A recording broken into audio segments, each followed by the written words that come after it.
जय माता दी दोस्तों, राधे राधे। कैसन बानी आप लोग? आशा करत थी आप लोग बहुत ही अच्छा होगा। तो चलिए हमने के एक पचरा गीत लेके आए थे जय माता रानी का।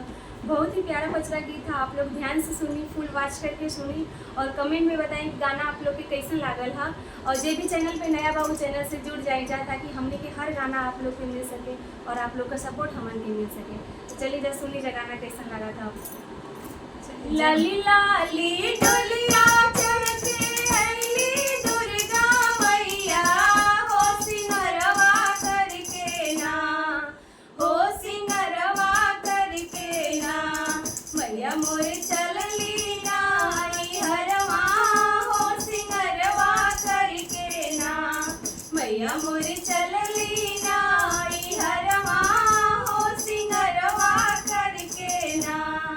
हथवा में पहिरे मैया लाल पियर चूड़िया, हो में हदिया रच के ना, हो में हदिया रच के ना, मैया मोर चलली ना हरवा, हो में हदिया रच के ना, मैया मोर चलली ना हरवा, हो में हदिया रच के ना।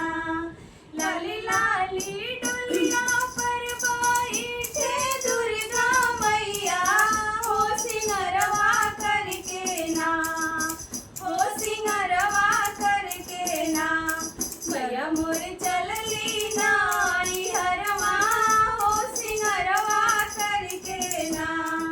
गरवा में पहिरे मैया अड़हुल के हरवा, हो कमरिया पहिरे ना, हो कमरिया पहिरे ना, मैया मोरी कमर कार धनिया, हो कमरिया पहिरे ना, मैया मोरी कमर कार धनिया, हो कमरिया पहिरे ना। लाली लाली डोलिया पर बैठे दुर्गा मैया, हो सिंगरवा करके ना, हो सिंगरवा करके ना, मैया मोर चलली ना हरवा, हो सिंगरवा करके ना, मैया मोर चलली ना हरवा, हो सिंगरवा करके ना। पौआ में पहिरे मैया रोज पाया जनिया, हो महावर रच के ना, हो महावर रच के ना, मैया मोर चलली ना हरवा, हो महावर रच के ना, मैया मोर चलली ना हरवा, हो महावर रच के ना। लाली लाली डोलिया पर बैठे दुर्गा मैया, हो सिंगरवा करके ना, हो सिंगरवा करके ना, मैया मोर चलली ना हरवा, हो सिंगरवा करके ना।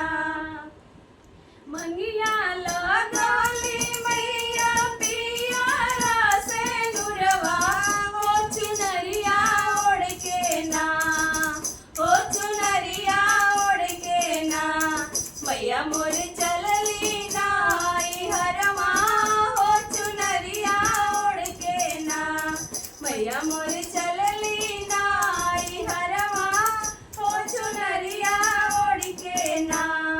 लाली लाली डोलिया पर बैठी दुर्गा मैया, हो मैया झड़ के ना, मैया मोर चलली